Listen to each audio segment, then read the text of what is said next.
কিভাবে আপনাদের মধ্যে সমস্যা থাকলে কিভাবে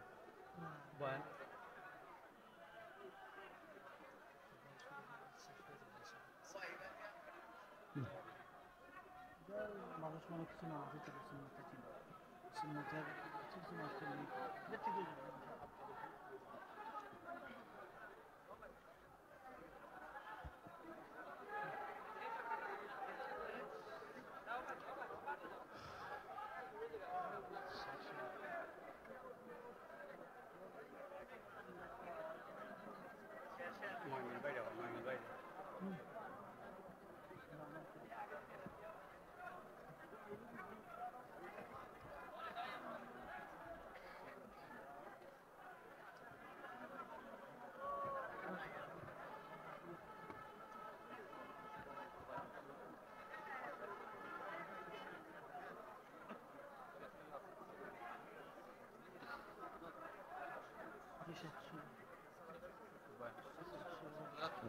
তো শেষ হয় না এখন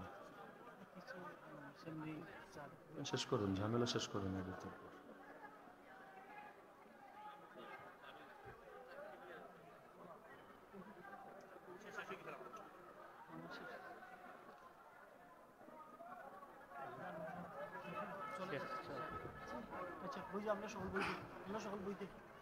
শেরপুর ইত্তেহাদুল উলামা সমাজ কল্যাণ পরিষদের উদ্যোগে আয়োজিত আজকের এই তাফসিরুল কোরআন মাহফিলের সম্মানিত সভাপতি মণ্ডলী আয়োজকবৃন্দ, উপস্থিত আমার শ্রোতা ওয়াজিবুল ইহতিরাম হযরত উলামায়ে কেরাম, এলাকার গণ্যমান্য মুরব্বীগণ, স্থানীয় এবং দূরদূরান্ত থেকে আগত দিনদরদি কোরআন প্রেমী প্রিয় তাওহীদ জনতা এবং পর্দার আড়ালে থাকা মা ও বোনেরা, আপাতত আসলে এখানে বয়ানের পরিবেশ নেই এবং বয়ান করার মতো মানসিকতা আমার নষ্ট হয়ে গেছে।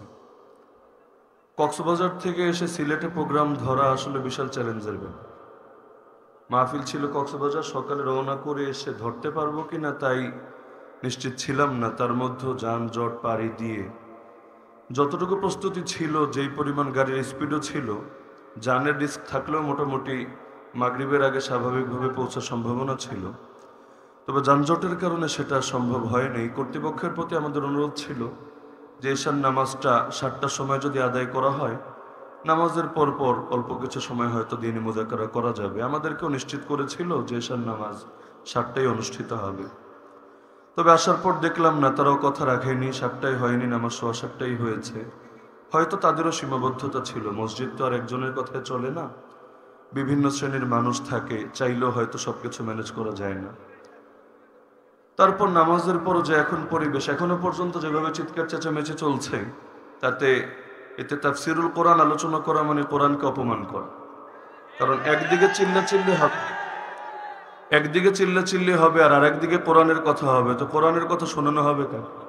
নিয়ম তো হলো যেখানে কোরআনের আলোচনা হয় ফাসতামিউ লাহু ওয়া আনসিতু, সেটা মনোযোগ সহকারে শুনতে হয় এবং নীরব থাকতে হয়। আবার আরেকদিকে নামাজের হক হলো নামাজ যখন হবে তখন সেখানে কোনো ধরনের আওয়াজ করা যাবে না, উচ্চবাচ্য করা যাবে না। তো দুটো বিষয় আপাতত সাংঘর্ষিক হয়ে গেছে। আমাকে শুরুতে বলা হয়েছিল যে না, ওদিকের মাইকগুলো বন্ধ আছে, আওয়াজ যাবে না। এর কারণে শুরুর খুতবা সূচনা করা হয়েছিল। বাকি এখন যে সংঘর্ষ তৈরি হয়েছে বোঝা যাচ্ছে না, আওয়াজ হয়তো ভেতরেও গিয়েছিল। তো একটা মাহফিল করতে গিয়ে যদি মসজিদ কেন্দ্রিক ঝামেলা তৈরি হয়ে যায় এলাকায়, নিঃসন্দেহে এটা আসলে বড় বিব্রতকর একটা পরিস্থিতি। আর শেষ হবে না এটা এত সহজে, মনে হয় এটা আরো 2-3 সপ্তাহ চলবে।